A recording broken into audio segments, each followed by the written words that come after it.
ہم اپنے آپ کو کبھی بھی بڑا نہ سمجھیں. شیطان اپنے آپ کو بڑا سمجھا، ہمیشہ کے لیے وہ لعنت اللہ علیہ ہو گیا. اللہ نے اسے ہمیشہ کے لیے لعنت و پھٹکار کر دی، اور قیامت تک کے لیے ہمیشہ کے لیے وہ مردود ہو گیا. لیکن کیا صفت اس کے اندر نہیں تھی؟ کیا علم نہیں تھا اس کے اندر؟ وہ سب کچھ جانتا تھا. وہ جتنا بڑا عالم ہے، اتنا بڑا عالم ابھی یہاں کوئی بھی نہیں ہے. اس دنیا میں کوئی اتنا بڑا عالم نہیں ہے. وہ اتنا بڑا عابد عبادت گزار تھا، اتنا بڑا عبادت گزار کوئی نہیں آیا.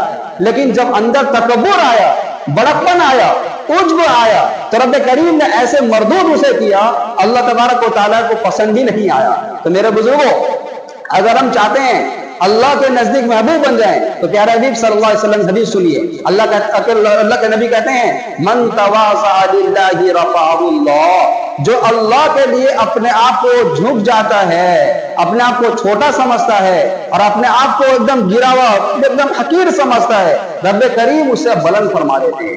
رب کریم اسے بلند فرما دیتے ہیں. کبھی بھی ایک بات یاد رکھیے، ہم ایک ناپاک قطرے سے پیدا کیے گئے ہیں. ہم مٹی کے ڈھیر میں بدل جائیں گے، ہم تبدیل ہو جائیں گے. ہمارے گوشت کو کیڑے مکوڑے کھا لیں گے.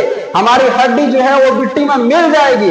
ایک وقت آئے گا کہ ہمارے قبر کے نشان بھی موجود نہیں ہوں گے. ایک وقت آئے گا کہ لوگ پہچانیں گے بھی نہیں. ایک وقت آئے گا کہ لوگ جانیں گے بھی نہیں. کچھ نسلیں چلیں گی تو پتہ بھی نہیں چلے گا کہ ہم بھی اس دنیا میں آئے تھے. لیکن وہاں ہمیں جانے سے پہلے کبھی بھی ایک بات ذہن میں رکھیے، اپنے آپ کو ایسے اعمال میں گرفت مت کریے جو اللہ کو پسند نہ ہو. اپنے اعمال ایسے گرفت مت کریے جو نبی کو پسند نہ ہو. دنیا والے آپ سے کیا چاہتے ہیں یہ مت سمجھیے. دنیا والے کے ہاتھ میں عزت نہیں ہے. دنیا والے آپ کو ذلیل نہیں کر سکتے. اللہ کی ذات ایسی بلند ہے کہ انسان اگر اللہ کے لیے اپنے آپ کو سر جھکاتا ہے، واقعی اللہ کے نزدیک وہ سب سے بہترین خوبصورت بندہ بن جاتا ہے. آپ بتائیے، ابھی اگر